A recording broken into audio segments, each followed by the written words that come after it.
Good evening सभी दोस्तों को। Good evening. सबसे पहले आप अपने स्क्रीन पर जो व्यवस्था को देख रहे हैं, एक बार अच्छे से आप लोग गौर से ये व्यवस्था को देख लीजिए जो हम आप लोगों के लिए लाए हैं। आज का क्लास बेहद रोमांचक, जिसमें हम जानना चाहेंगे आधुनिक आवर्त सारणी के बारे में। सही सुना आपने। आज हम जानेंगे आधुनिक आवर्त सारणी के बारे में काफ़ी बेहतरीन जानकारियाँ। एक एक टॉपिक, एक एक बात को हम लेकर के आए हैं आप लोग के बीच आधुनिक आवर्त सारणी के रूप में। तो क्या सभी दोस्त तैयार हैं? सभी तैयार हैं? सबसे पहले वीडियो कर दे आप लोग लाइक, जल्दी सा वीडियो को लाइक, वीडियो कर दे आप लोग, कर दे शेयर जल्दी सा। जितना ज़्यादा से ज़्यादा हो सकता है वीडियो को आप लोग कर दे शेयर, ठीक है? क्योंकि आज हम आप लोग के बीच पढ़ने वाले हैं काफ़ी धांसू चैप्टर, जिसमें हम जानेंगे आधुनिक आवर्त सारणी। फटाफट से पहले सभी लाइव आ जाए मेरे प्यारे साथियों। सभी दोस्त फटाफट से लाइव आ जाएं। आधुनिक आवर्त सारणी की जितने भी बोर्ड स्टेट लेवल के जो एग्जामिनर जो 21 में एग्ज़ाम देने वाले हैं, या अदर कॉम्पिटिटिव एग्ज़ाम, रेलवे हो, एनटीपीसी हो, एसएससी, कोई भी एग्ज़ाम के अगर विद्यार्थी अगर जुड़ना चाहते हैं तो वो बेहिचक इसमें लाइव जुड़ सकते हैं, क्योंकि ये हर एक परीक्षा में जो है हर बार पूछता है। आधुनिक आवर्त सारणी, ठीक है, जो मोस्ले द्वारा दिया गया था। किसके द्वारा? आधुनिक आवर्त सारणी अगर हम बात करूं तो आधुनिक आवर्त सारणी जो है मोस्ले द्वारा दिया गया था, है ना? याद रखिएगा, ये जो आधुनिक आवर्त सारणी जो मोस्ले द्वारा दिया गया था, वे पता है कब दिया गया था? 1913 ईस्वी में। याद रखिएगा, मुख्य बातें हम पहले यहाँ पर लेकर चल रहे हैं आप लोग के बीच। आधुनिक आवर्त सारणी क्या लेकर चल रहे हैं? आधुनिक आवर्त सारणी कब दिया गया था? 1913 ईस्वी में मोस्ले द्वारा दिया गया था। कोई शक, कोई डाउट नहीं ना? बहुत अच्छा। 1923 में बोल रहे हैं। चलिए आइए ध्यान दीजिएगा मेरे प्यारे दोस्तों, ठीक है ना? मोस्ले द्वारा 1913 ईस्वी में आपका दिया गया था। कोई शक? ठीक है, आइए आगे हम लेकर के चलूं आप लोग के बीच। ध्यान दीजिएगा, ये जो हेनरी मोस्ले थे वे आधुनिक आवर्त सारणी के जनक थे। आधुनिक आवर्त सारणी के जनक थे। इससे पहले जो है हमने पढ़ा था मेंडलीव के आवर्त सारणी, और आवर्त के निर्माणकर्ता कौन थे? तो वही थे, मेंडलीव थे, जिसके समय काल में क्या था? 7 गो आवर्त था और 9 गो क्या था? आपका वर्ग था। पढ़े थे ना पिछले क्लास में? अगर वो वीडियो नहीं देखें पार्ट 1 इसका, सबसे पहले आप उसका पार्ट 1 देख लीजिए, ठीक है? कोई शक है ना? मोस्ले के अनुसार ध्यान दीजिएगा, अगर हम मेंडलीव के अनुसार लेकर चलूँ तत्वों का, आवर्तों का जो वर्गीकरण किया गया था मेंडलीव के अनुसार, तो वो क्या था? उसके तत्वों के परमाणु द्रव्यमान के जो रासायनिक और भौतिक गुण थे, उसके तत्वों के परमाणु द्रव्यमान के आवर्त फलक थे। तत्वों के परमाणु द्रव्यमान के क्या थे? आवर्त फलक थे, है ना? तत्वों के परमाणु द्रव्यमान के आवर्त फलक थे। लेकिन ये जो आधुनिक आवर्त सारणी जो आप यहाँ पर सजे हुए देख रहे हैं, वे तत्वों के भौतिक और रासायनिक गुणों के पता है उसके बढ़ते परमाणु क्रम में जो है सजाया गया था। कैसे सर? बढ़ते परमाणु क्रम में क्या हो गया? इसको सजाया गया था बढ़ते परमाणु क्रम में। कोई डाउट, कोई शक है ना? बढ़ते परमाणु क्रम में कौन है? आधुनिक आवर्त सारणी। यही इसका मेन डिफरेंट है। पहले वाला जो भी था वे सभी के सभी द्रव्यमान पर आधारित था, लेकिन ये जो आधुनिक आवर्त सारणी आप देख रहे हैं, ये सभी के सभी परमाणु क्रमागत परमाणु संख्या के बढ़ते क्रम में सजाया गया है। कोई डाउट बोलिएगा? कोई शक? वीडियो को लाइक शेयर पहले करें जोरदार, एकदम झूम के एकदम, ठीक है, एकदम जम के करें वीडियो को लाइक और शेयर। ध्यान दीजिएगा, आधुनिक आवर्त सारणी की अगर हम बात करूं आधुनिक आवर्त सारणी की बात करूं, वर्गों की संख्या, तो मेरे साथ साथ गिनिएगा। देखिए 1 2 3 4 5 6 7 8 9 10 11 12 13 14 15 16 17 18। कई गो हुआ सर? 18 गो। कई गो हुआ? 18 गो। वर्गों की संख्या कई गो? 18 गो। First class is best class, है ना? First class is best class. बस एक बार में आवर्त सारणी खत्म। इसको समझने हम कहेंगे थोड़ा सा इसको जूम अगर करके देखा जाए तो काफ़ी अच्छा होगा, है ना? थोड़ा सा इसको देखिएगा, आपको जूम करके यहाँ पर आपको दिखाते हैं स्क्रीन को, तो आपको देखने में काफ़ी अच्छा लगेगा। और थोड़ा सा शॉर्ट किया जाए, ठीक है? आइए हल्का सा और जूम देखिए।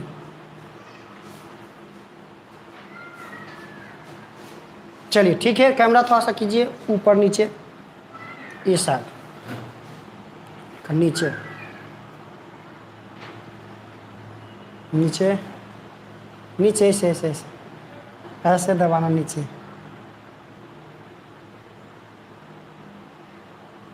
ज़्यादा ऊपर हो गया, कैमरा के और नीचे। हाँ ठीक है, सही से दिख रहा है आपको?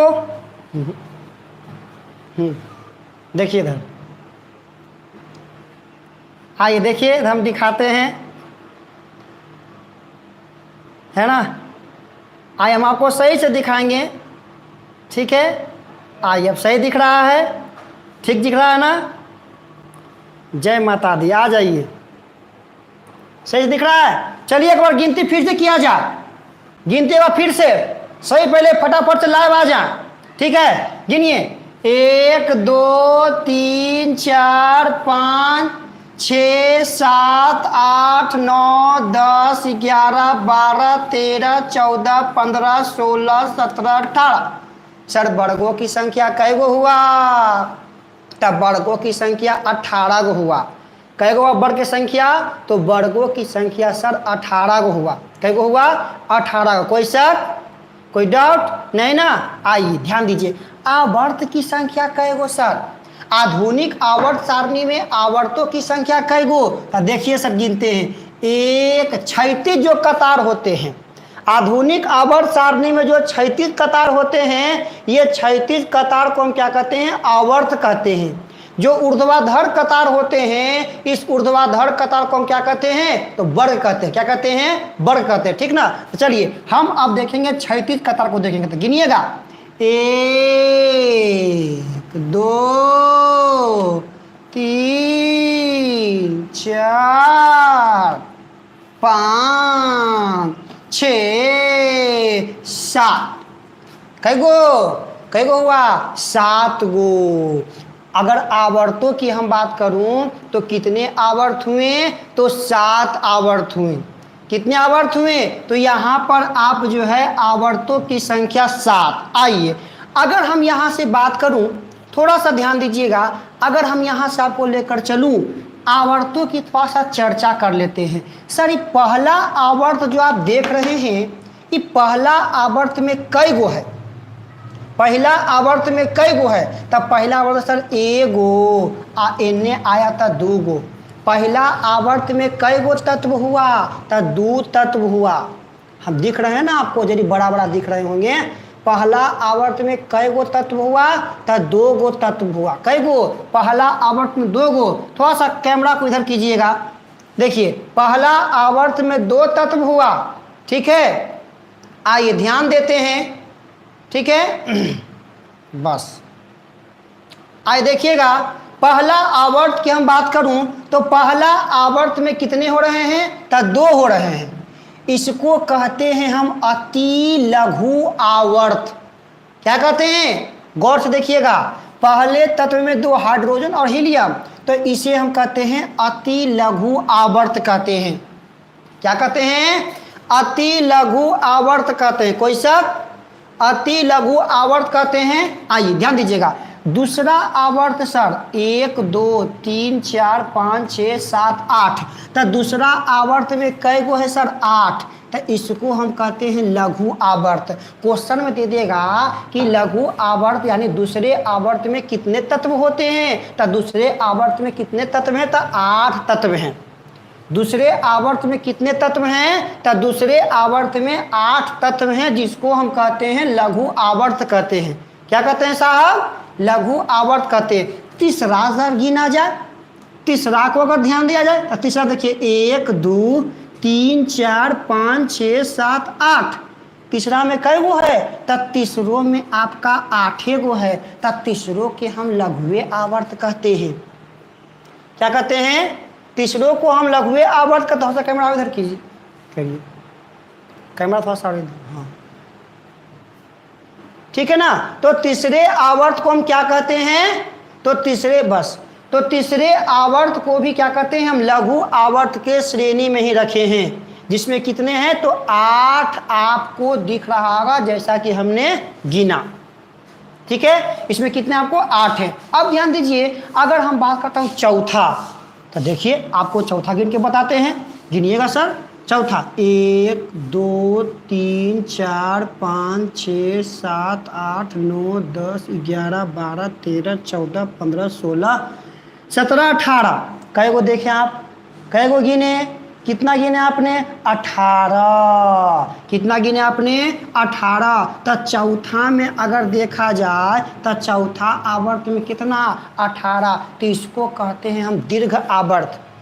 क्या कहते हैं हम इसको, इसको कहते हैं दीर्घ आवर्त कहते हैं, है ना।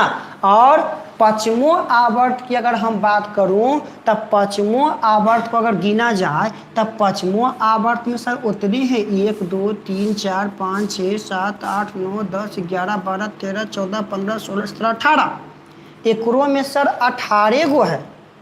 पांचवों आवर्त में कै गो है, तब पांचवों आवर्त में आपका 18 दिख रहा है। कितना दिख रहा है, तब पांचवों आवर्त में 18, तो एकरो हम दीर्घ आवर्त कहेंगे।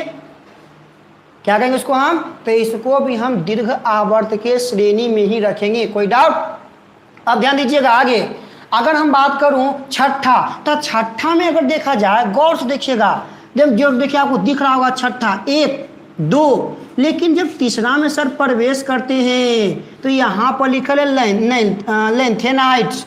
ये जो आपका लेंथेनाइट्स लिखा हुआ है 57 से 71, ये जुड़ करके ये आपका देखिए ब्लू ब्लू दिख रहा है, ब्लू ब्लू बैगनी कलर का है ना, ये आपका, ये भी आपका इसके श्रेणी में ही आता था। गिनिएगा जरा सा 1 2 3 4 5 6 7 8 9 10 11 12 13 14 15 16 17 18 19 20 21 22 23 24 25 26 27 28 29 30 31 32, कितना देखें सर 32 देखें, कै वो देखें, तब 32 को देखें।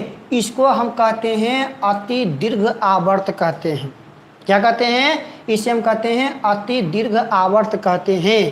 क्या कहेंगे इसको हम, अति दीर्घ आवर्त कहते हैं। किसको, तो ये जो आपका दिख रहा है छठा, उसको अति दीर्घ आवर्त। देखिए छठा का देखिए आवर्त 6 का वर्ग 3, आवर्त 6 का वर्ग 3, आवर्त 6 का वर्ग 3 टूट के देखिए ये आपका बटा, लेंथेनाइट में ये आपका टूट करके बढ़ जाता है।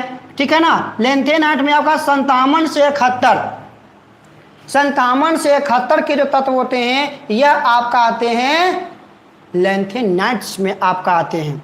ठीक है, तो ये आपको यहाँ से अच्छे से ध्यान देना पड़ेगा, समझ रहे हैं बात को।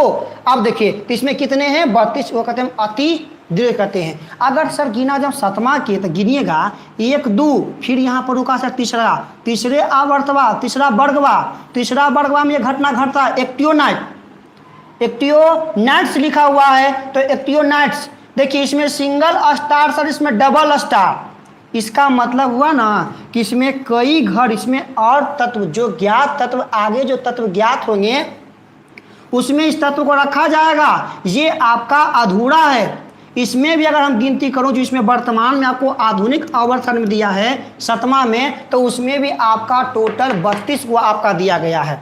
कितना दिया गया है, टोटल आपका 32 दिया गया है, लेकिन ये आपका अभी अधूरा है। क्या है ये? तो ये आपका अभी अधूरा दिख रहा है। बोलिए, यहां तक कोई डाउट?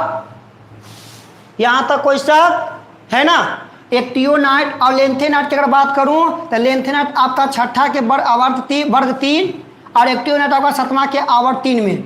ठीक है, ये आपका इसमें भी 32, इसमें आपका 32, लेकिन अभी कुछ इसमें अधूरा है। इसमें भी कुछ क्या है? अधूरा है। बोलिए, कोई दिक्कत यहां तक? बोलिएगा, कोई डाउट है तो बोलिए। क्रॉस मतलब नहीं समझ पा रहे हैं? बोलिएगा, कोई दिक्कत? चलिए, वीडियो के बाद पहले लाइक और पहले शेयर दबाइए जल्दी सा। वीडियो के लाइक और शेयर का बटन जल्दी। ठीक है, वीडियो के लाइक और शेयर का बटन जल्दी। 43 में क्रॉस का चिन्ह क्यों दिया गया? 43 में क्रॉस का चिन्ह क्यों दिया गया? आइए देख लेते हैं। 43 सर करने गया, देखिए 43 में क्रॉस का चिन्ह तो नहीं दिया हुआ है। ये सिंबल है, पहचानने का सिंबल। अभी आपको ब्लॉक हम बताएं कहाँ? अभी ब्लॉक लेकर चलेंगे तब ना। ठीक है, अभी ब्लॉक हम लेकर चलेंगे तब ना। अब देखिए, अब हम बात करेंगे एकक ग्रुप को लेकर चलेंगे अच्छे से।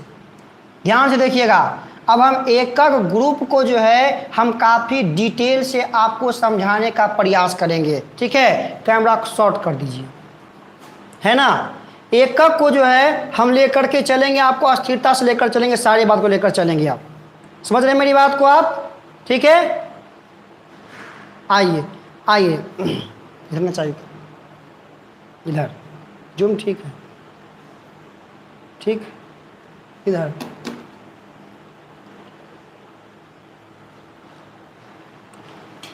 चलिए, आइए एक नए दुनिया के बीच लेकर चल रहे हैं। ठीक है जी, आइए अब एक नए सफर की ओर आपको लेकर बचे हैं। ये अब समझेंगे, इस वर्गों के खेलों को हम यहाँ पर लेकर के चलेंगे। ठीक है, इस वर्गों को हम खेलों को लेकर के यहाँ पर चलेंगे आप लोग के बीच। ये वर्ग का खेला क्या है? ठीक है, ये वर्ग के हम खेला को यहाँ पर लेकर के चलेंगे।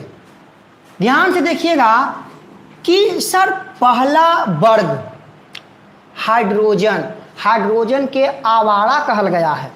ये आवारा है बेचारे, है ना। इसका अभी तक जो है गुण कैसनो है और रखा गया धातु दने रखा गया है।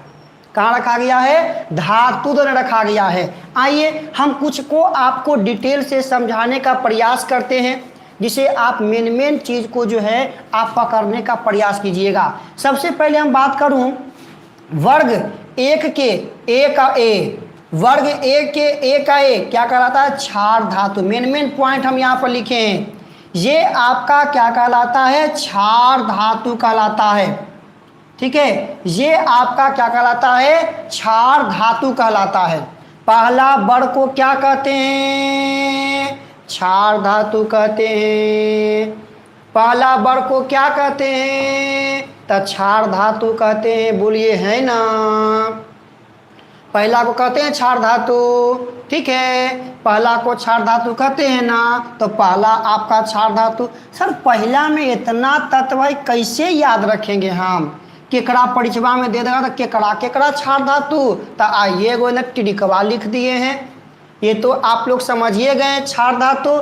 आइए इन्हें एगो टिड़िकवा लिख दिए हैं, पढ़िएगा। हिंदिया में देखिए लिखल है लीना के रब से फरियाद। हेलीना के रब से फरियाद। बोलिए एक बार जोर से, हेलीना के रब से फरियाद। तो देखिए, हेलीना के रब से फरियाद, है ना। Hydrogen, lithium, sodium, potassium, rubidium, caesium, ठीक ना, फ्रेंशियम, ये सभी के सभी एक वर्ड में आपको सातों के सातों दिख जाएंगे। सातों के सातों को चुन चुन कर मारूंगा। याद है ना घातक सिनेमा देखे हैं सन्नी देओल? ये 2.5 किलो के हाथ एक कातियाँ, जिस पर पड़ता नहीं ना, उठता नहीं, उड़ जाता है। ठीक है, आइए ध्यान दीजिए, कलम का मार है, आप लोग मन से पढ़िए, ध्यान दीजिएगा। तो ये समझिए आप लोग, ये सभी के सभी आपका क्या है, तो ये आपका है क्षार धातु है। क्या है, तो ये सभी के सभी आपका कितने होते हैं, तो ये आपके क्षार धातु हैं। कोई डाउट, कोई शक नहीं ना। आइए ध्यान दीजिएगा, तो ये आपका क्षार धातु है। दूसरा में सर, तो दूसरा वर्ग में देख चलते थे क्षारीय मृदा धातु। दूसरा को हम क्या कर रहे हैं, तो दूसरा को कहते हैं क्षारीय मृदा धातु। क्या कहते हैं दूसरा को, तो दूसरा कहते हैं क्षारीय मृदा धातु। क्या कहते हैं, फिर से बार बोलिए, दूसरा को क्षारीय मृदा धातु। ठीक है, क्षारीय मृदा धातु कहते हैं दूसरा को। आइए ध्यान दिया जा, तो देखिए यहाँ पर लिखल है, बेटा मांगे कार स्कूटर बाप राजी।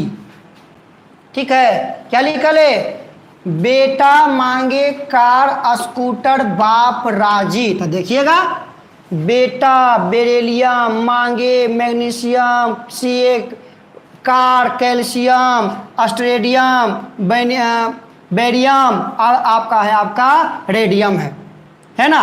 तो ये सभी आपको एक सूत्र में आ जाएगा, बेटा मांगे कार स्कूटर बाप राजी कह देगा।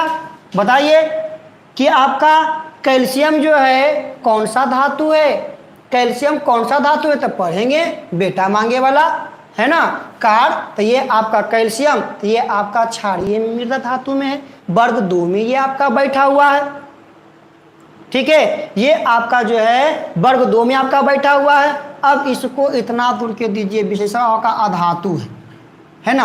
आगे सॉरी, ये आपका देखिए है, ये आपका संक्रमण तत्व है, ये आपका संक्रमण धातु है। ठीक है, कहे आइए इधर लेकर चलते, मेन हम यहाँ पर देखा बताएंगे। चलिए अब ए का 3 का ए का 13वां वर्ग में चलते हैं। 13 वर्ग ए का 3, 13 वर्ग ए का 3, जिसको हम कहते हैं बोरोन फैमिली। क्या कहते हैं, जिसको हम क्या कहते हैं, बोरोन फैमिली कहते हैं। कौन सा फैमिली कहते हैं सर, तो उसको हम कहते हैं बोरोन फैमिली कहते हैं। कौन सा फैमिली, तो इसको हम कहते हैं बोरोन फैमिली कहते हैं। याद रखिएगा, बाल गए इंडिया थाईलैंड, लिखल है बाल गए इंडिया थाईलैंड। तो देखिए है लिखल बोरोन, एल्युमिनियम, गैलियम है ना, इंडियम, टाइटेनियम, थाईलियम, ये जो आपका लिखा हुआ है, तो ये इसको क्या कहते हैं, इसको बोरोन फैमिली। जो बोरोन पहले आपका बोरोन है, तो ये आपका कहलाता है क्या चीज़, बोरोन फैमिली कहलाता है। कोई दिक्कत नहीं ना, आगे बढ़ जाओ। चलिए एक और लेकर चलते हैं आपको, चौथा का 4 के ए का 14 नंबर, 4 के ए के वर्ग 14 में लेकर चलते हैं। तो इसको हम कहते हैं कार्बन फैमिली, है ना। इसको क्या कहते हैं हम, कार्बन फैमिली कहते हैं। ठीक है, तो देखिए ये आपका हो जाएगा कार्बन फैमिली में कहे, ये आपका देखिए यहाँ पर जानते हैं क्या होगा, पहले क त है, कहे शिवजी सुनो प्रभु, कहे शिवजी सुनो प्रभु, है ना। तो देखिए कार्बन हो गया, सिलिकॉन हो गया, जर्मेनियम हो गया, टीन हो गया, प्लेट हो गया, पीबी हो गया, है ना। तो ये आपको याद रखना पड़ेगा अच्छे से। कोई डाउट, कोई शक है ना। कहे शिवजी सुने प्रभु। अब अगर लेकर के चलते हो नाइट्रोजन वाला ग्रुप में, प्रिजेनियस में अगर आपको लेकर चलते हैं हम आपको, तो 5वां का 15 है ना। इसको अगर पढ़ा जाए तो नाना पापा असलम सब बीमार, क्या कहेंगे, नाना पापा असलम सब बीमार है, नाना पापा असलम सब बीमारी एकरा में है। ठीक है, तो ये आपका हो गया नाइट्रोजन हो गया, फिर आपका क्या लिखल है, फॉस्फोरस हो गया, है ना। तो ये यहाँ से आप याद कर सकते, इस वर्ग से आप याद कर सकते हैं अच्छे से। ठीक है, नाना पापा असलम सब बीमार इसमें चल रहा है आपका, तो कोई डाउट कहाँ है। ठीक है जी, आगे एक बार लेकर चलते आपको, देखिए ध्यान दीजिएगा। अब लेकर चलते छठा का अगर 16 के बाद करते हैं, ऑक्सीजन वाला ग्रुप में लेकर चलते हैं। ठीक है, ऑक्सीजन वाला ग्रुप में लेकर चलते हैं, कोइजेंस ग्रुप में आपको लेकर चलते हैं आप लोग को। तो कहता है ओल्ड स्टाइल से टीपो, ओल्ड स्टाइल से टीपो। तो ओल्ड स्टाइल से आपका ऑक्सीजन, सल्फर, है ना, ये आपका इसमें चल रहा है। ठीक है, तो ओल्ड स्टाइल से टीपो। ठीक है, तो यहाँ से आप पूरा याद कर सकते हैं ओल्ड स्टाइल से टिपोवाला में। मेन आपका ये है, मेन आपका यह है, इससे एग्जाम में पूछ देता है, इससे जो है एग्जाम में पूछ देता है हाइड्रोजन ग्रुप से। हाइड्रोजन ग्रुप से बार बार एग्जाम में पूछता है, याद रखिएगा। ये आपका कितना है 14वां 15, ये आपका होगा कितना, ये आपका ए का आपका 5 का ए हो गया, 6 का आएगा 7वां का 17। इसको हम कहते हैं हाइड्रोजन ग्रुप कहते हैं, ठीक है। इसको हाइड्रोजन ग्रुप याद रखिएगा। फ्लोरो क्लोरो ब्रोमो आयो, फ्लोरो क्लोरो ब्रोमो आयो, ठीक है। फ्लोरो क्लोरो ब्रोमो आयो। फूफा कल ब्रेड इमली आटा लाएं, फूफा कल ब्रेड इमली आटा लाएं, ठीक है। समझ में आ रहा है, कोई दिक्कत नहीं ना। तो ये बात यहाँ से याद रखिएगा, जो डॉक्टर नहीं रहता। तो ये बोरोन फैमिली आप याद रखिएगा बड़ी बढ़िया से, हाइड्रोजन ग्रुप को, ठीक है। अब देखिए अक्रिय गैस, अक्रिय गैस वर्ग 18, वर्ग 18 को अक्रिय गैस या शून्य वर्ग भी कहते हैं, जो कि मेंडलीफ ने दिए थे शून्य वर्ग, याद है ना। इसको हम क्या कहते हैं, शून्य वर्ग भी हम इसको कहते हैं, ठीक है जी। इसको हम शून्य वर्ग भी कहते हैं, समझ रहे बात को। ये आपका शून्य वर्ग कहलाता है, 18 को हम शून्य वर्ग कहते हैं। इसमें सभी के सभी अक्रिय गैस है। हीना अरकर 0 पर आउट, हीना अरकर 0 पर आउट। हीलियम, नियोन, ठीक है, आर्गन, क्रिप्टन, जेनन, रेडॉन, ठीक है। तो ये सभी के सभी जो है आपका क्या होते हैं, अक्रिय गैस होते हैं। ये सभी क्या होते हैं, अक्रिय गैस। ताकि देखिए 1 2 3 4 5 6 7 और एगो अनऑक्टियम नयिका मिला है 118, वो आपका क्या हो जाएगा, वो क्या होगा आपका, तो वो आपका हो जाएगा अनऑक्टियम 118, वो भी आपका अक्रिय है, मिल के 8 हो गया आपका अक्रिय गैस, ठीक है। कोई दिक्कत, कोई शक, आगे बढ़ो, है ना। तो अब देखिए कुछ इसमें आपका कुछ ट्रिक बनता है।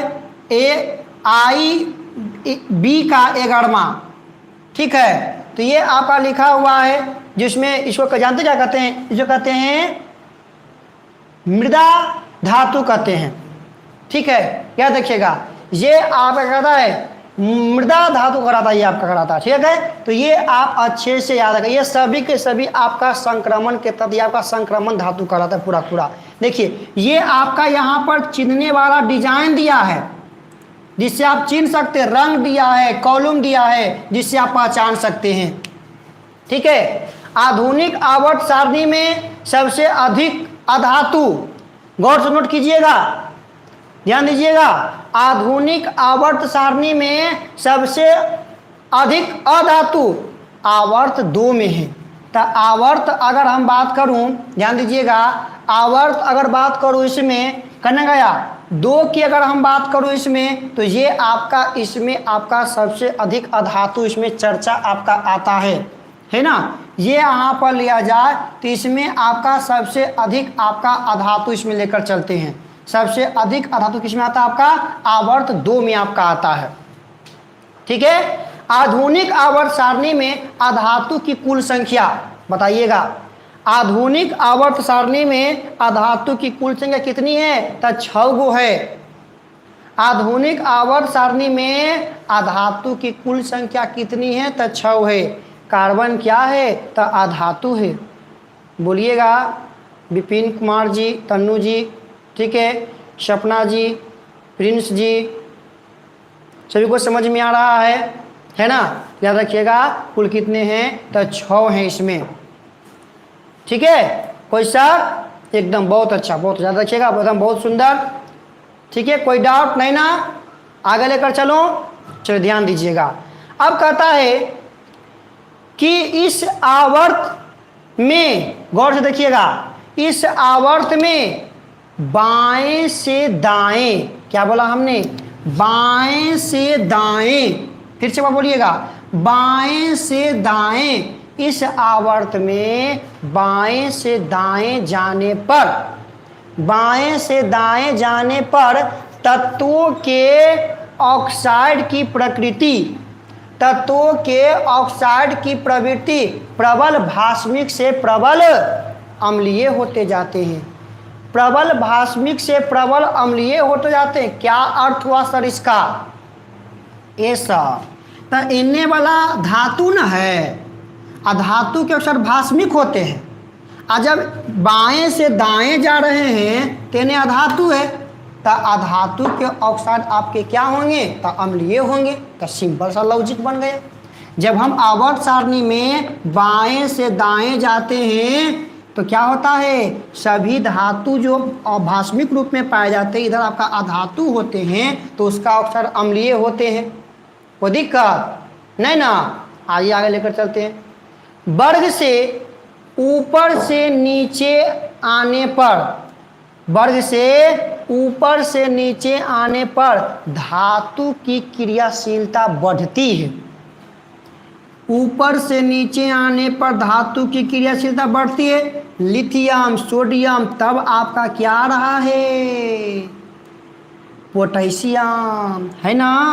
पोटेशियम, ठीक है, ठीक है। मैग्नीशियम के बाद आपका कैल्शियम है। तो जैसे जैसे वर्गवा में नीचे आते हैं धातु की क्रियाशीलता क्या होती है?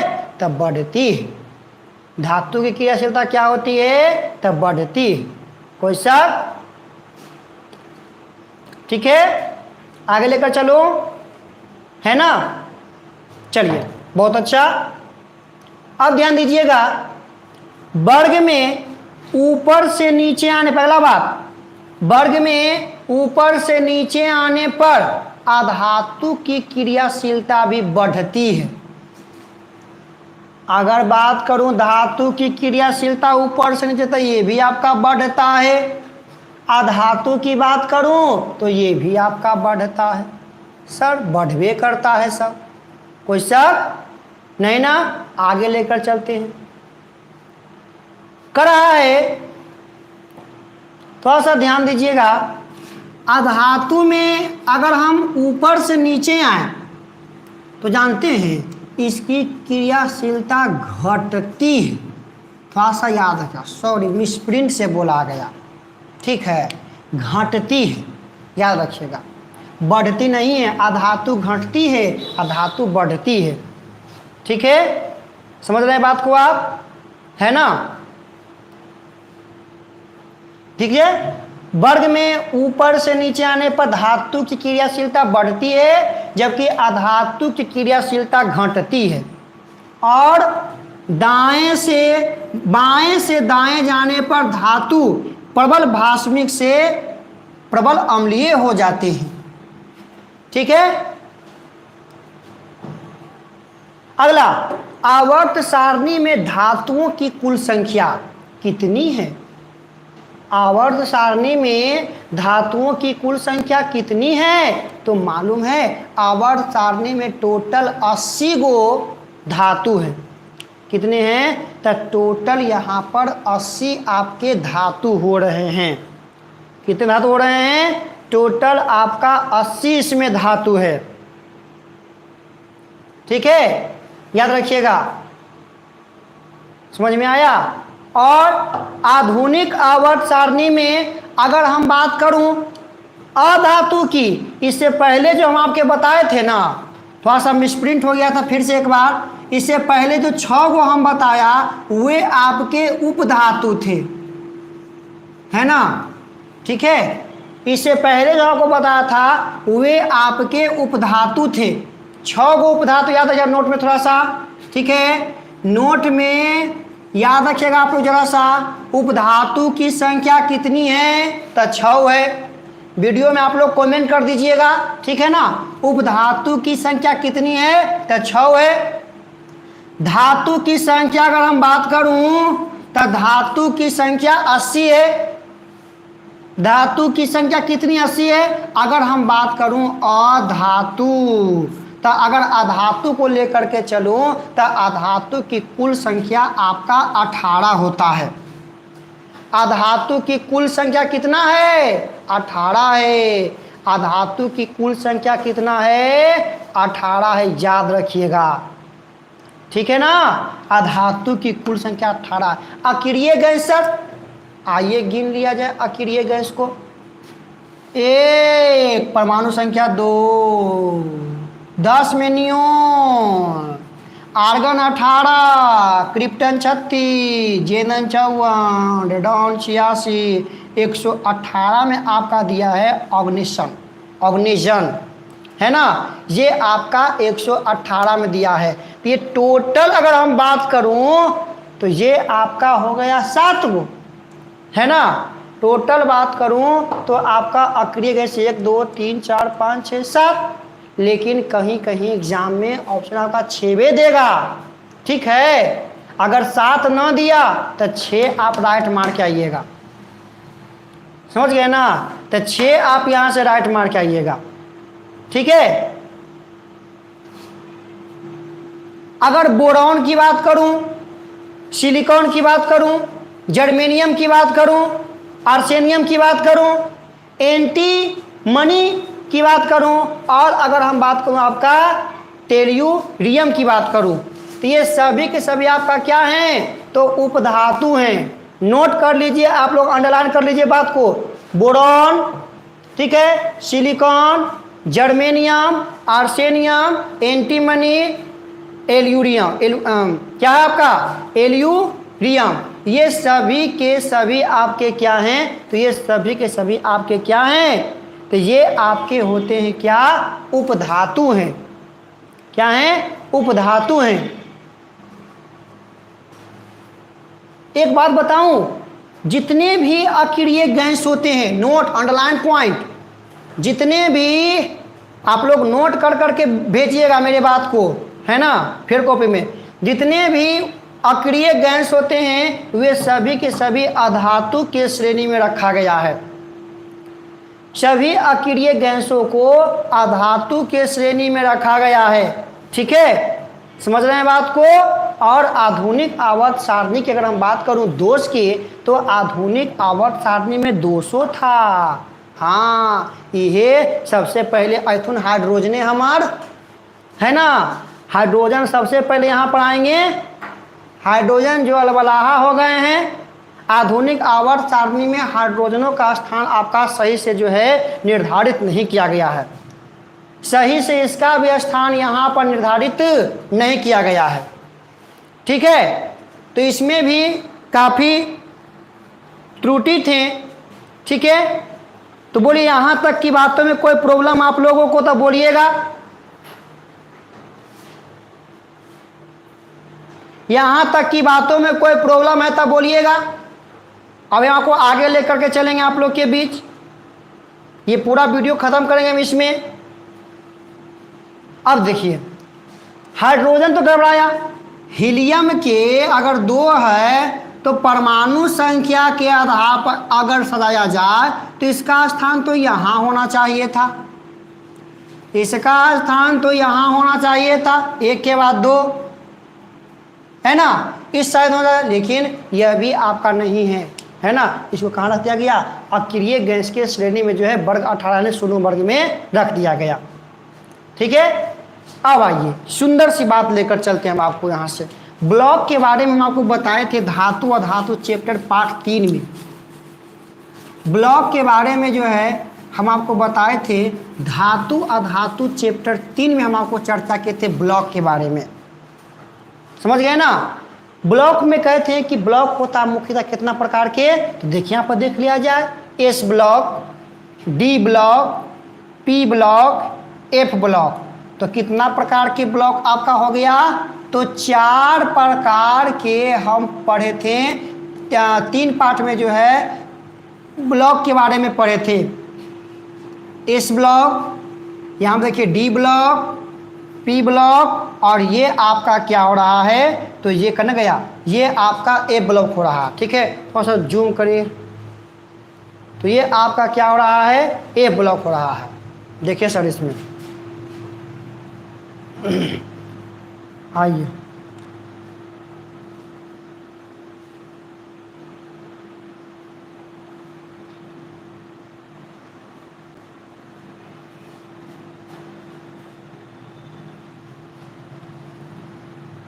चलिए 4 ब्लॉक तो हैं, क्या ब्लॉक घुमाइए से।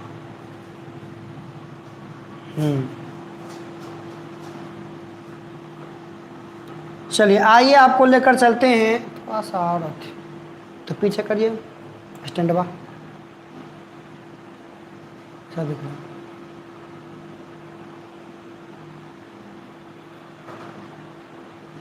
ठीक है, तो ब्लॉकों की संख्या कितना आपका है, तो ब्लॉकों की संख्या आपका कितना है, तो ब्लॉकों की संख्या आपका 4 है। ठीक है ना, कोई शक। अब कहता है, ध्यान दीजिएगा,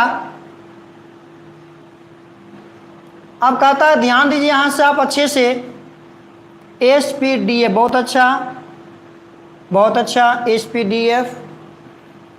ठीक है, आइए, थोड़ा सा जूमिंग में प्रॉब्लम हो रहा है, कोई बात नहीं।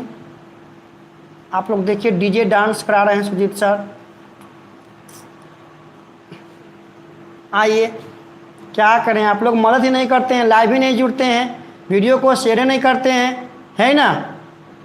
और शेयर करें तो ना कैमरा वैमरा किनेंगे, तो कैमरा कीनते हैं ये नहीं हम यहाँ से, तो कैमरा कैसे होगा, तो बताइए।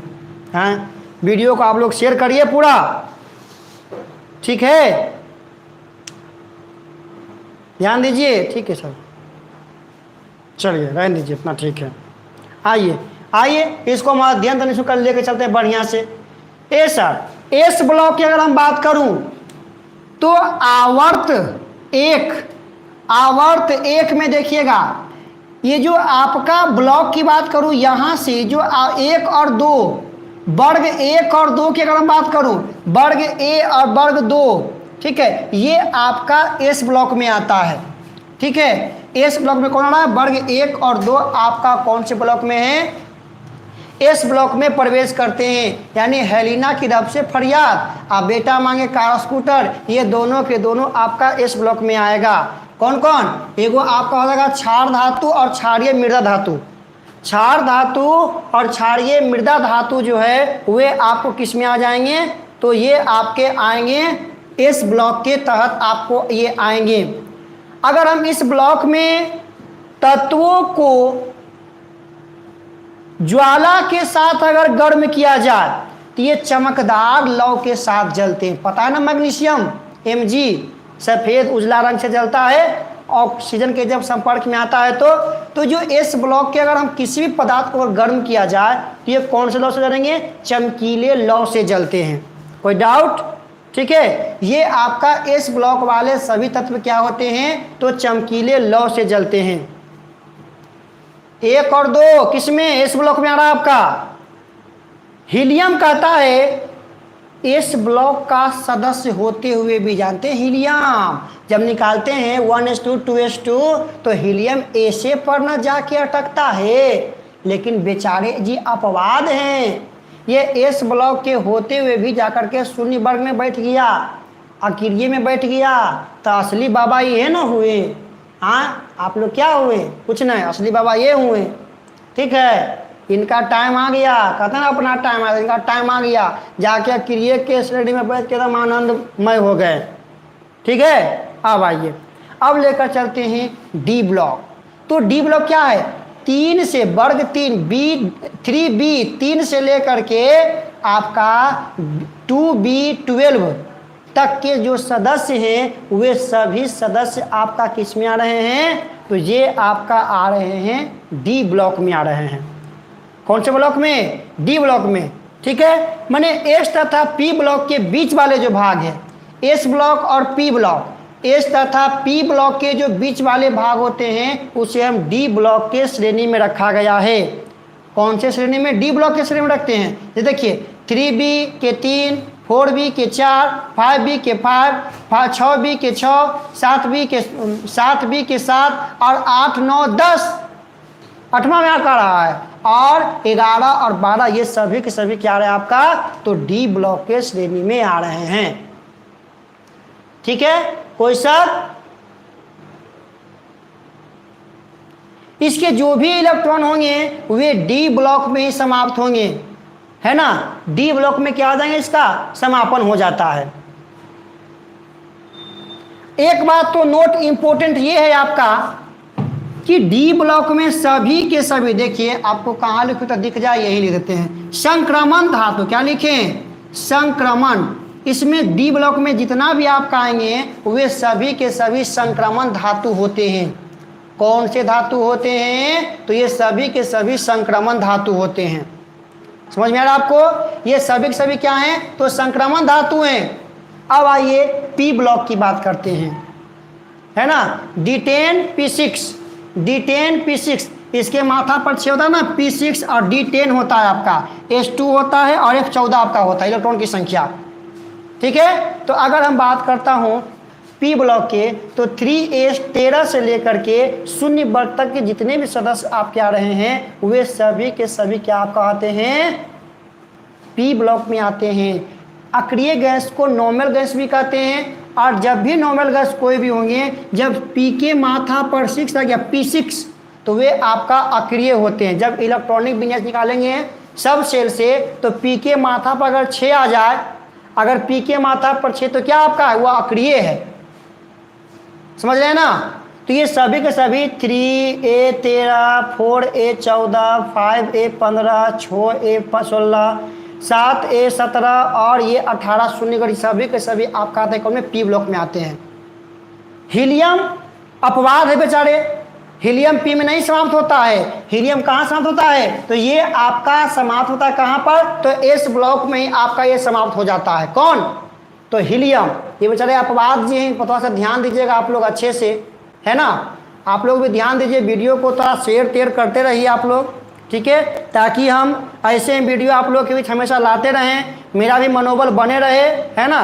केवल बोलने से नहीं होगा सर ये पढ़ाइए वो पढ़ाइए वो पढ़ाइए, पर आप लोग तो ध्यान देते नहीं, सब अपना काम बनता, खाली स्थान जाए जनता, रिक्त स्थानों की पूर्ति करे। आइए ध्यान दीजिएगा।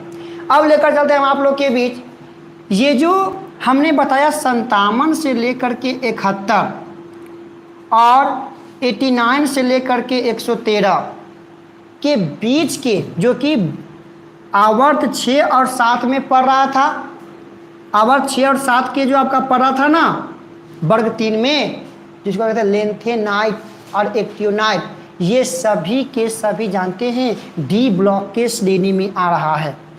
कौन से ब्लॉक के श्रेणी में? तो डी ब्लॉक के श्रेणी में आपका आ रहा है, सॉरी एफ ब्लॉक, है ना। कौन से ब्लॉक यहाँ पर? एफ ब्लॉक के श्रेणी में आ रहे हैं, है ना। कौन से ब्लॉक के श्रेणी में सर? तो ये आपके एफ ब्लॉक के श्रेणी में आ रहे हैं। ठीक है, कोई सर? ये कहलाता है, जो लेंथेनर कहलाता है, इसको पता क्या कहते हैं हम? इसको कहते हैं अंतः संक्रमण धातु। क्या कहते हैं? अंत। ये जो आपका होता है इसी पर कहते हैं अंतः संक्रमण धातु। क्या लिखे हैं? अंतः संक्रमण धातु। ये आपका अंतः संक्रमण धातु के तहत आते हैं। कहता है कि डी ब्लॉक की परमाणु संख्या, जो भी अभी देखें आपने, ये 89 से 103 तक के तत्व को एक्टियोनाइट्स करते हैं, जो कि हमने पहले को बता दिया था, जो कि आवर्त 7 के वर्ग 3 में प्रवेश करता है। कोई शक? ठीक है। अगर हम बात करो ए ब्लॉक, तो ए ब्लॉक का संबंध डी ब्लॉक से ही है। ए ब्लॉक का संबंध किससे है?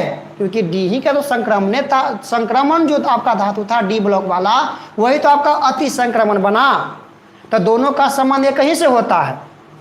ठीक है, दोनों का संबंध क्या है? एक ही से है। लेकिन एफ वर्ग की अगर बात करूं तो एफ वर्ग क्या है? एफ वर्ग आपका आवर्त में जो है सबसे नीचे स्थित है। कहाँ स्थित है? एफ वर्ग आपका आवर्त में सबसे नीचे स्थित है। एफ वर्ग जो है वे आवर्त में सबसे नीचे आपका स्थित है। समझ रहे हैं बात को? ये आवर्त में सबसे निचला भाग में ये आपका स्थित है। कौन सा वर्ग? एफ ब्लॉक की अगर हम बात करूं। ठीक है। अगर देखिए एक बात, अगर ध्यान दीजिए, यहाँ से अगर लेकर के चलूँ, यहाँ से अगर लेकर चलूँ, अगर हम कोई भी आवर्त में बाएं से दाएं की ओर जाते हैं, ध्यान से, कोई भी आवर्त में हम बाएं से अगर दाएं की ओर जाते हैं तो उसकी संयोजकता, ठीक है, 1 से लेकर के कहाँ तक चलता है, 8 तक आपका होता है, 8 तक बढ़ता है। कहाँ तक बढ़ता है, 1 से लेकर के 8 तक बढ़ता है। मैंने 12वीं कक्षा में 1 2 3 4 5 6 7 8 तक के तत्व यहाँ पर रुक सकते हैं। इसमें देखिए 1, इसमें देखिए 2, इसमें 3, इसमें 4, इसमें 5, इसमें 6, इसमें 8 तक, ये तक पहुँच गए। 1 से लेकर कहाँ तक जाता है आपका, 8 तक ये आपका बढ़ते रहता है। कोई दिक्कत। अक्रिय गैस में अगर हम बात करूं संयोजी इलेक्ट्रॉन की संख्या, तो अक्रिय गैस में संयोजी इलेक्ट्रॉन हीलियम को छोड़कर बाकी सभी में कितने होते हैं सर, तो 8 होते हैं। लेकिन हीलियम में कितने होते हैं, तो 2 होते हैं। संयोजी इलेक्ट्रॉन जो बातों में बढ़ता आपका। अगर हम बात करूं आवर्त के बाएं से दाएं, क्या बोला, आवर्त के बाएं से दाएं जाने पर परमाणु का आकार बढ़ता है, नहीं बढ़ रहा है। देखिए 3 की बात, 11 12, फिर देखिए 13 14 15 16 17 18, तब परमाणु का आकार बढ़ता। यही तो था आधुनिक आवर्त आदि का मेन गुण, बढ़ते हुए परमाणु क्रम में उन्होंने सजाया। ठीक है। द्वितीय आवर्त में लिथियम का आकार सबसे बड़ा होता है। नोट किया जाए, सबसे बड़ा किसका आकार है द्वितीय में, तो ये आपका लिथियम का आकार सबसे बड़ा द्वितीय आवर्त में। कोई दिक्कत। द्वितीय आवर्त में जो है लिथियम का आकार क्या है, सबसे बड़ा आपका हो रहा है लिथियम का आवर्त, है ना। सबसे बड़ा किसका है, तो लिथियम का। मेन टॉपिक हम यहाँ पर बोल रहे हैं, आप लोग अंडरलाइन कीजिएगा फटाफट से दम। आवर्त में बाएं से दाएं जाने पर, आवर्त में बाएं से दाएं जाने पर धातु की ऋणात्मक विद्युत ऋणात्मकता बढ़ती है। दाएं से बाएं से दाएं जाने पर धातु की विद्युत ऋणात्मकता बढ़ती है, क्योंकि इधर धातु यानी अधातु, और अधातु इलेक्ट्रॉन का त्याग करते हैं, अधातु इलेक्ट्रॉन का त्याग करते हैं। कोई शक नहीं ना, इजी आपका चला, तो समझदार है, इसे समझ पाइएगा। अब देखिए किसी निश्चित वर्ग, तो वर्ग कहे का मतलब ये वाला, किसी निश्चित वर्ग की अगर हम बात करूं, तो किसी निश्चित वर्ग में अगर ऊपर से हम नीचे आ रहे हैं, कहाँ, ऊपर से नीचे अगर हम आऊं, तो ऊपर से नीचे आने पर संयोजी इलेक्ट्रॉन की संख्या सामान्य होती है। VBI important. कोई भी वर्ग में अगर हम ऊपर से नीचे की ओर आऊं, कोई भी वर्ग में अगर हम ऊपर से नीचे की ओर आऊं, तो संयोजी इलेक्ट्रॉनों की संख्या हमेशा समान। जैसे हाइड्रोजन के 1, लिथियम के बात हमको अच्छा में 1 के, सोडियम के भी 1 के, है ना, और आपका पोटेशियम के भी 1 के। इधर अगर क्षैतिज कतार में चलूँ तो 1 से 8 तक बढ़ेगा, जबकि ऊर्ध्वाधर में चलूँ तो कोई परिवर्तन नहीं। इस सभी में 1, सभी में 2, सभी में 3, ये आपका बढ़ते चला जाएगा। ठीक है ना। आइए, ये 10th में आप लोग इतना जान रहे हैं, समझ रहे हैं बात को, ध्यान क्लास, ठीक है, याद रखिएगा। ठीक है। सभी अक्रिय गैस विद्युतः ऋणात्मक होते हैं। नोट पॉइंट, सभी अक्रिय गैस क्या होते हैं, तो विद्युतः ऋणात्मक होते हैं। जितने भी अक्रिय गैस होते हैं वे सभी के सभी क्या होते हैं, विद्युतः ऋणात्मक। ये क्योंकि ये भी अधातु के श्रेणी में हम रखे हैं ना, तो अधातु के श्रेणी में जब इसे रखे हैं तो ये आपका विद्युतः क्या होते हैं, ऋणात्मक होते हैं। ठीक है, क्या होते हैं, विद्युतः ऋणात्मक होते हैं। कोई दिक्कत, समझ रहे हैं आप लोग अच्छे से। ठीक है, आगे लेकर के चलते, ध्यान से देखिएगा, गौर से देखिएगा। अगला जो टॉपिक आता है क्लोरीन का, VBI, क्लोरीन का विद्युत ऋणात्मकता सबसे अधिक, क्लोरीन का विद्युत ऋणात्मकता सबसे अधिक है। क्लोरीन का विद्युत ऋणात्मकता बोलिए सबसे क्या है, अधिक है ना। सीजियम की बात करूं तो सीजियम की, नोट किया जाए, सीजियम की विद्युत ऋणात्मकता सबसे कम है। सीजियम की विद्युत ऋणात्मकता सबसे कम है। ठीक है, सीजियम की विद्युत ऋणात्मकता सबसे कम है। कोई डाउट।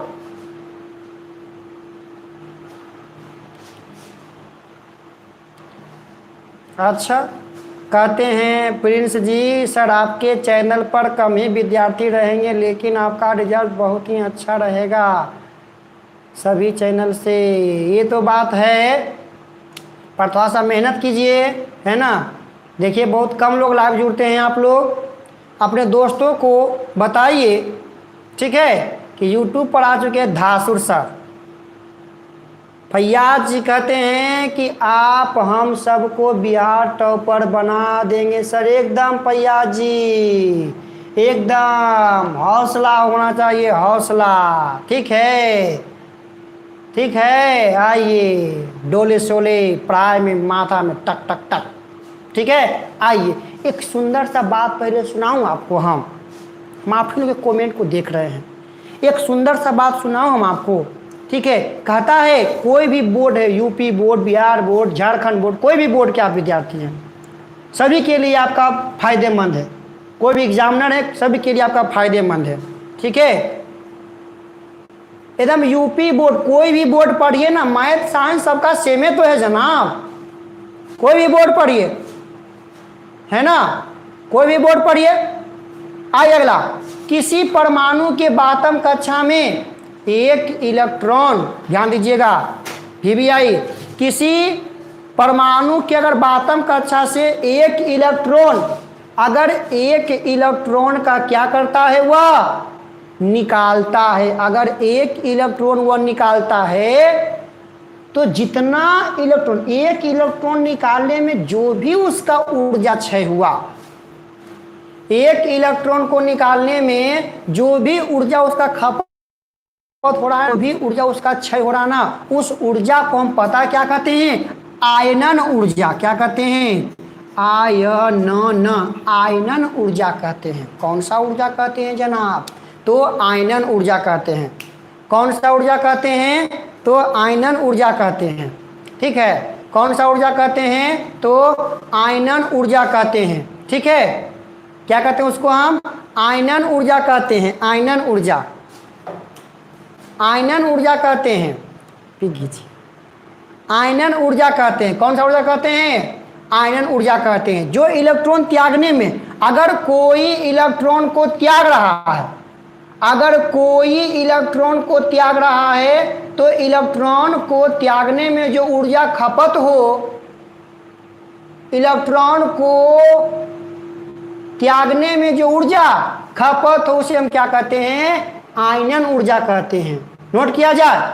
ठीक है, आवर्त में, आवर्त में अगर हम बात करूं बाएं से दाएं जाने पर, आवर्त में अगर हम बात करूं बाएं से दाएं जाने पर, तो अगर आवर्त में देखा जाए बाएं से दाएं, तो बाएं से दाएं जाने पर क्या होता है, आयनन ऊर्जा का मान बढ़ता है। बाएं से दाएं, सर बाएं से दाएं तो एनए वाला ज्यादा ना किसी को, बाएं से अगर हम दाएं लेकर के चलूं तो आयनन ऊर्जा का मान क्या होता है, बढ़ता है। ठीक है, क्या करता है, आयनन ऊर्जा का मान बढ़ता है। समझ गए ना। ठीक है, याद रखिएगा, बढ़ेगा नहीं, क्योंकि आयनन ऊर्जा निकालेगा तो क्या होता है, आयनन ऊर्जा जो इलेक्ट्रॉन को त्याग करेगा तभी ना, जब ये देखिए ये एगो त्याग करेगा सर तो इसका आयनन ऊर्जा कम होगा, सर ये 2 इलेक्ट्रॉन के त्याग करेगा तो इसका आयनन ऊर्जा क्या होगा, अधिक होगा। क्या होगा, इसका आयनन ऊर्जा क्या होगा, अधिक होगा। समझ रहे हैं बात को। तो बाएं से दाएं जाएंगे तो आयनन ऊर्जा बढ़ेगा ना, बोलिए ना हाँ एक बार बोलिए।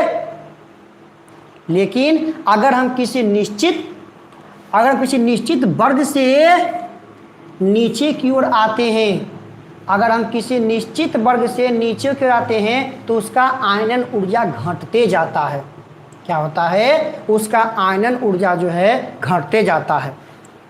ठीक है, और किसी वर्ग से अगर हम ऊपर से नीचे की ओर लेकर के जाएं, किसी वर्ग से अगर हम क्या करें, अगर किसी वर्ग को हम ऊपर से नीचे की ओर लेकर के जाएं तो धातुई का जो गुण होता है वह धीरे धीरे क्या होता है, बढ़ता है। धातुई का जो गुण होता है वह धीरे धीरे क्या होता है आपका, तो बढ़ता है। ठीक है, कोई शक, बोलिए आप लोग। बोलिएगा, कोई शक, कोई डाउट? ठीक है। वर्ग 1 में अगर हम बात करूं लिथियम की, वर्ग 1 में अगर हम बात करूं लिथियम की, तो लिथियम का आयनन ऊर्जा सबसे अधिक, नोट पॉइंट, सबसे बड़ा धातु ये था, लिथियम में था, वर्ग 1 के, था ना, था कि ना? ठीक है। और लिथियम में जो क्या है, लिथियम ही जो है वो आपका क्या है, इसका आयनन ऊर्जा सबसे अधिक है लिथियम का, नोट पॉइंट। लिथियम का आयनन ऊर्जा क्या है, सबसे अधिक है, और सीजियम का आयनन ऊर्जा सबसे कम है। सीजियम का आयनन ऊर्जा सबसे कम है, याद रखिएगा बात को। अक्रिय गैस का आयनन विभव सबसे अधिक होता है, एक विभव है अक्रिय गैस का, नोट रखिए, अक्रिय गैस का जो आयनन विभव होता है वे आयनन विभव सबसे क्या होते हैं, अधिक होते हैं। ठीक है, ठीक है ना। आयनन विभव क्या यहां पर है, सबसे अधिक है, किसका, अक्रिय का। ठीक है, ये सब सारी बात काफी इंपॉर्टेंट है, तो आप लोग इसे अच्छे से जो है आप लोग याद रखिएगा। आइए कुछ छोटे छोटे बातों में लेकर के चल लेते हैं। यहां से एक क्वेश्चन है कि अक्रिय गैस का इलेक्ट्रॉन बंधुता क्या होता है। अक्रिय गैस इलेक्ट्रॉन का त्याग ग्रहण कर सकता है, तो अक्रिय गैस का इलेक्ट्रॉन बंधुता क्या होता है, तो शून्य होता है। अक्रिय गैस का इलेक्ट्रॉन बंधुता क्या होता है, तो शून्य होता है। क्या होता है सरकार, तो इसका इलेक्ट्रॉन बंधुता आपका शून्य होता है। ठीक है, ये सब बात आप लोग अच्छे से कंप्लीट रखिए। आयोडीन का इलेक्ट्रॉन बंधुता सबसे कम, आयोडीन का इलेक्ट्रॉन बंधुता सबसे कम, और सबसे अधिक इलेक्ट्रॉन बंधुता किसका, क्लोरीन का। हम जानते हैं क्लोरीन का सबसे अधिक होता है। ये जो आपका है ना फ्लोरो क्लोरो और ब्रोमो आयो, यही सब आपका जो इलेक्ट्रॉन बंधुता वाले तत्व हैं। ठीक है, कौन ग्रुप, हाइड्रोजन ग्रुप है ना। तो सबसे अधिक आपका क्लोरीन के और सबसे कम आपका आयोडीन का होता है। ठीक है, समझ में आ रहा आपको, है कि नहीं, कोई डाउट यहां तक? ठीक है, अक्रिय गैस को हम जानते हैं नोबेल गैस। ठीक है, अक्रिय गैस को हम नोबेल गैस भी कहते हैं, इनर्ट गैस भी कहते हैं, शून्य वर्ग भी इसको कहा जाता है अक्रिय गैस को। ठीक है, वीडियो क्या आप सही से देख पा रहे हैं आप लोग? क्या वीडियो आप लोग सही देख पा रहे हैं सही से? वीडियो आप लोग ठीक से चल रहा है आपका? बोलिएगा, कमेंट कीजिए। हेलो एवरीवन, आइए क्लास, थोड़ा सा और क्लास बचा हुआ है। ठीक है, अक्रिय गैस को शून्य वर्ग में कौन रखा, रैमजे नामक वैज्ञानिक ने इसे जो है अक्रिय गैस को जो है शून्य वर्ग में रखा था। मेरा मोबाइल में रुक रुका चल रहा है क्लास, आइए। ठीक है, क्लियर है सर वीडियो, आइए, बहुत अच्छा, हाँ ठीक चल रहा है, बहुत अच्छा, ध्यान दीजिएगा। मेरा मोबाइल थोड़ा सा रुक रहा था क्लास, ध्यान दीजिएगा। अक्रिय गैस में उपयोग, थोड़ा सा ध्यान दीजिए, अक्रिय गैस का हम उपयोग करते हैं। अक्रिय गैस का उपयोग, हीलियम गैस का उपयोग आपको पता है कहाँ किया जाता है? हीलियम गैस का उपयोग पता है? हीलियम गैस का उपयोग देखते हैं वायुयान के चक्का, वायुयान के चक्का में हीलियम गैस का उपयोग किया जाता है, याद रखिएगा। वायुयान के पहिए में हीलियम गैस का उपयोग किया जाता है, क्योंकि ये हल्का होता है और ये विस्फोट भी नहीं करता, हीलियम गैस, है ना। और हीलियम और ऑक्सीजन के मिश्रण के उपयोग जो है निम्न क्षेत्रों में किया जाता है। हीलियम और ऑक्सीजन गैस के जो मिश्रण होते हैं, हीलियम और ऑक्सीजन गैस के जो मिश्रण होते हैं, इसका उपयोग हम निम्न क्षेत्रों में करते हैं। गोताखोर द्वारा, गोताखोर के देखिए जो पानी में डुबकी लगाता है, वे पानी में डुबकी लगाने वाला एक पहना जाता है ना ऑक्सीजन, तो उसमें हीलियम और क्या होता है, ऑक्सीजन का मिश्रण होता है। अस्पताल में कृत्रिम सांस लेने, कहते हैं ऑक्सीजन पर लगल है, ऑक्सीजन पर लगल है, तो कृत्रिम सांस लेने में इसका उपयोग करते हैं, कृत्रिम सांस लेने में इसका उपयोग करते हैं। ठीक है। और दम्मा रोगी के जो पेशेंट होता है, नहीं पीता सुट्टा मारता है मुंह में डाल करके, उसमें भी हीलियम और क्या होता है, हीलियम और क्या होता है, उसमें भी आपका हीलियम और ऑक्सीजन का मिश्रण होता है। तो ये काफ़ी इंपॉर्टेंट बात है। दम्मा रोगी हीलियम और ऑक्सीजन के मिश्रण का उपयोग करता है। अस्पताल में सांस लेने के लिए भी यही आपका होता है, गोताखोर यही करता है। और वायुयान के टायर में केवल क्या होता है, हीलियम गैस भरा होता है। नियोन गैस ये भी आपका अक्रिय है। तो नियोन गैस का उपयोग रंगीन पट्टियों में, विसर्ग में, नलियों में, जैसे टीवी देखें, रंगीन टीवी, एलईडी देखें, एलईडी, उसमें आपका नियोन गैस का उपयोग किया जाता है। रंगीन एलईडी में नियोन गैस का उपयोग किया जाता है ना, नियोन गैस का उसमें उपयोग किया जाता है। ठीक है। आर्गन का लेकर चलते हैं, तो आर्गन गैस का उपयोग विद्युत बल्ब, आर्गन का उपयोग विद्युत बल्ब, पता है विद्युत वाला पढ़ाए थे 4 पाठ फिजिक्स। विद्युत बल्ब में जो है एक सक्रिय अक्रिय गैस का उपयोग करते हैं, आर्गन का उपयोग करते हैं, आप लोग को मालूम है। रेडॉन, आगे लेकर चलते हैं, आपका रेडॉन, रेडॉन गैस का उपयोग क्या करते हैं, कैंसर के इलाज में, कैंसर के उपचार में हम रेडॉन गैस का उपयोग करते हैं। ठीक है। एथेरेपी लगाने में जो है इसका उपयोग किया जाता है। पृथ्वी पर पाए जाने वाले सबसे भारी गैस यही आपका कौन है, रेडॉन है। पृथ्वी पर पाए जाने वाले जो सबसे भारी गैस है, वे सबसे भारी गैस क्या है, रेडॉन आपका है। ठीक है। क्या है वो, रेडॉन आपका है सबसे भारी गैस।